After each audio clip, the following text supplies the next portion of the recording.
If you want to start modding an NPC, a good place to start is with their entity file. Here we've got Iris Tanner. We've got our scanned and appearance menu mod. This is a list of appearances. You can tell by this, it's Gang Aldecaldos, which is a huge group app. But she's only showing one appearance, which means she has her own entity file. So to find that entity file, we'll go ahead and go into CyberEngine Tweaks, Tweak DB Editor, and we're going to load archive hashes.txt. If you don't have that, it tells you how to get it right here. We'll go ahead and click on that, and then we'll go into records, and we'll start searching for her name. We'll try Iris, and what we're looking for is a character record, and I'm not seeing it there, so we'll go ahead and try Tanner, and there's a character record there. We can go ahead and open that up, and it says Ina06 Tanner, which looks correct. So Ina06 Tanner, this looks like her character record.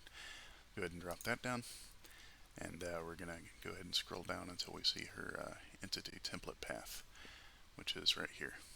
Alright, so this is her entity. Alright, I've gone ahead and launched Wolvenkit. Wolvenkit's a fantastic modding tool. If you're not using it, you really should be. It's grown a lot. It has tons of different features, but basically if you type in Ina06 Tanner,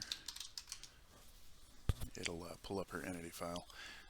So double click on this to add it to your project.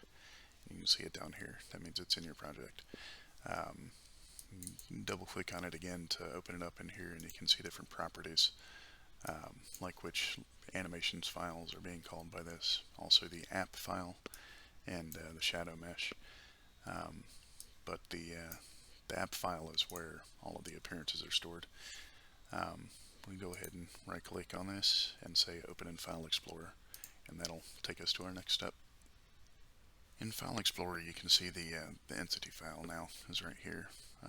What we need is the entity buffer, and that's not available, so we need to export it. So open up WolvenkitCLI and type in export-p, and then just grab the entity here and drag it in and hit enter, and then you'll see it'll kick out a buffer. The next we need to open up this buffer in PixelRick Save Editor. We'll go ahead and launch that. This is a special version of the Save Editor. It's available in the AMN Discord, and I'll put a link to that down below. But basically you just want to grab the buffer and drag it into there. What we're looking for is animation setup extension component, and we'll go ahead and click on that, and then we'll drop down this animations view value, gameplay view value, and this is a list of different animations that the character uses. Often the one that we're looking for is up top here, but if you look at it, it says Gang Unarmed Locomotion Relaxed, and this looks like the correct file, so we're going to try that one. I also want to mention that when you're looking for locomotion files, if a character has their own locomotion file, it can be a little confusing. You can see here this setup is very similar to Iris's. It's in the gameplay animation setup. It's MA Gang Unarmed Locomotion Relaxed. Relaxed is typically a keyword when looking for locomotion files. MA is male average because this is actually Saul's buffer. However, this is not Saul's locomotion file. To find his locomotion file, you actually go into this one. It's the character entity animation setup, and it's right here. You'll also notice that it's not his name, so just because it's a relaxed animation file doesn't mean it's their locomotion file, and you're not necessarily always looking for the same name either if it is a named animation file. To make it a little more confusing, not all of the locomotion files say relaxed in them either. So I am going to have a list of the common locomotion files down in the comments below, so just take a look at that. It might help you out. So we'll go ahead and open Wolvenkit again. We're going to type Gang Unarmed, and you can see there's a bunch of different stuff available here, so we got to just find the right one. Locomotion Relax. This is the one we're looking for. So double click on that to add it to your project, and you'll see down here it's been added. We'll go ahead and right click on that and say Open in File Explorer again. Now that it's open in File Explorer, we can go ahead and open it in O&O. So double click on that, and then one of the things we're going to be looking for is a CName, right? So you'll open this up and then open CNames, and then we'll scroll down until we see, hopefully we'll see idle stand. Oh, there it is. So idle stand. What this is the CName that the game calls when the character's just standing around, not doing anything. The fact that this shows idle stand is a good indicator that it's the right file that we're looking for. So again, doesn't guarantee anything, but it's a good sign. Now that we've more or less confirmed that this is the right locomotion file, we'll go ahead and go to Wolvenkit and find something to replace it with. Before you start, you want to open this up, double click on it to open it up in Properties, and then click on this button, and then it'll tell you which rig this locomotion file uses. By the way, locomotion, anims, animation, pose, kind of interchangeable. It's basically just different words to explain different steps in this process. But anyways, woman base rig is the rig that this animation uses, which is good news. I mean, it's a very common rig. The not as great news is that this can't always be trusted 100%. It's a really good rule of thumb, and generally you can trust it, but sometimes an anims file references the wrong rig, so just be careful when you're looking for new anims that you know, it's referencing the right gender. Like this one you can tell is for woman average. That's what the WA stands for, so just keep that in mind. So I'm just going to show you a couple different ways you can find different animation files. So one thing you could do with this information is literally just type it in here and say womanbase.rig, and right click on it when it comes up and say find files using this. And what Wolvenkit's going to do is actually just populate a list of everything that uses that rig. It's pretty extensive, right? There's obviously tons of stuff that uses this rig, but you can filter by anims, because that's what we actually want. Go ahead and deselect everything and just select anims and hit OK. And these are all the animation files that use that rig. You can kind of get an idea of what the animation does just by looking at the name of it, but sometimes it's a little tricky. So that's one way to find an animation file that you want to use. Alternatively, if you have a specific thing you're looking for, like drunk, you could type in drunk up here and search by anims as well. But one thing that another way to show you is go to base and characters. Nope, sorry, not characters. Base animations. This is where the bulk of the animation files are, but a lot of the neat NPC animations are stored here as well. So if you go into NPC, main characters, Claire, interactive scene. She has 3 animations in here that are pretty cool, but I like this one, glass rag. So I'm going to add this one to my project. I'm going to double click on this one just to confirm that it uses the same rig, and it does, woman base. Alright, so this is an animation that we could use.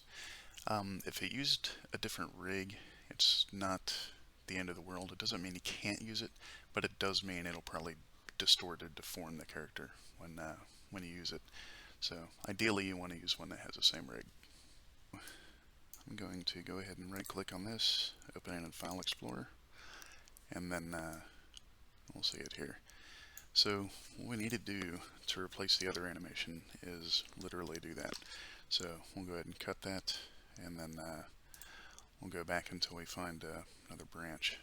Gameplay, woman average, gang, unarmed, and here's the other one. This is the default animation file that we're trying to replace. So we'll go ahead and paste that here. We'll copy this name, delete that file, and rename the animation file that we're trying to use. Alright, so basically now when we pack this, the game is going to look at this animation file and think that it's the right one. So we're going to go ahead and open this up in O&O for our next step. Alright, so now we're in O&O. We're going to go ahead and open this up to the CNames and if you scroll through here, you can see that idle stand is not available, or not present, because it's not an idle animation, it's an action animation. So we need to add it. Just click somewhere in here within the CNames, and we're going to run the paste script. If you don't have that, I'll have a link to it down below. But basically it comes bundled with this same template. But if you go to scripts and say run, and we're going to run the paste script. What we want to type in is idle stand. And hit OK. And if you scroll all the way down to the bottom here, you can see that it exists now. I want to take note of this, enum76, because that's very important for the next step. So we're going to go ahead and open up struct data. And here you can see that there's two different animations. Sometimes you can tell by this, but really what you're looking for is animation, right? So in this list here, there's only two available, right? So animation. One thing to note is that what we're basically doing with this mod is replacing the idle stand animation.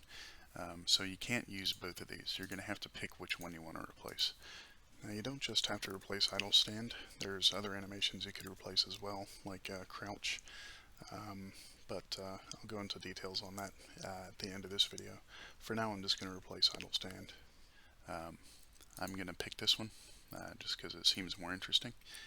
I'm going to open this up, and you'll see it's using CName 56. We want to replace that with CName 76. Alright, all you got to do that is click on it and type 76, enter. Now it says idle stand. So now when the character is just standing around, it's going to be doing this action. You can click F5 to refresh the template, and you'll see it replaced the animation name. Alright, with that saved, we're going to go ahead and close out 010. Pop back into Wolvenkit, and that really should be all we have to do. So we're going to go ahead and pack this thing. We're going to go into General, Pack Project, and rock and roll. Now, in theory, when we look at Iris Tanner again, when she's just standing around, she should be doing this animation instead. And there she is, doing the animation. So great success.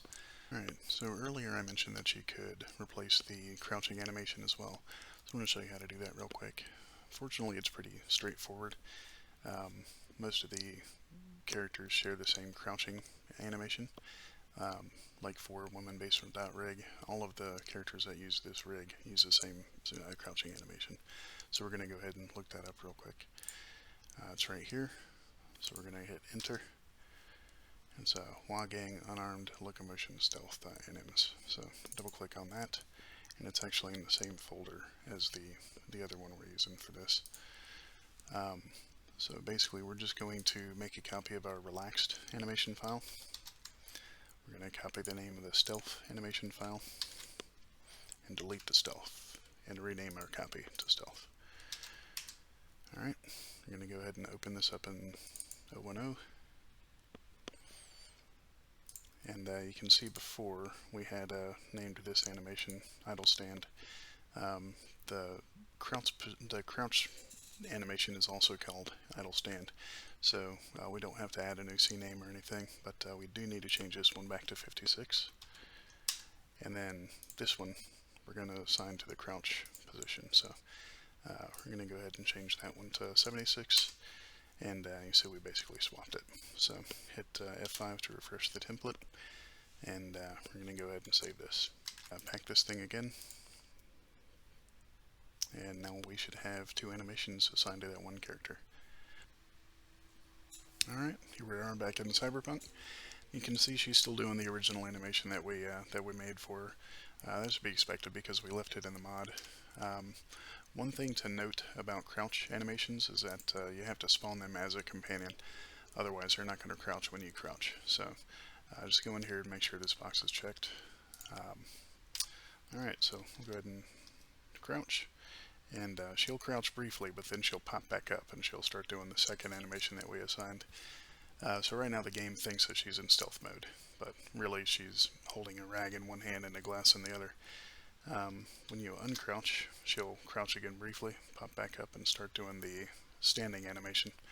So there you have it. You got 2 different animations assigned to her. If you have any questions, feel free to reach out to me here or on Discord. Additionally, if you have any tutorial requests, feel free to ask there as well. Down in the bottom here, I'm going to list a bunch of the known animation files. Those for your use. I also got a bunch of different links and stuff for you too. But thanks for watching.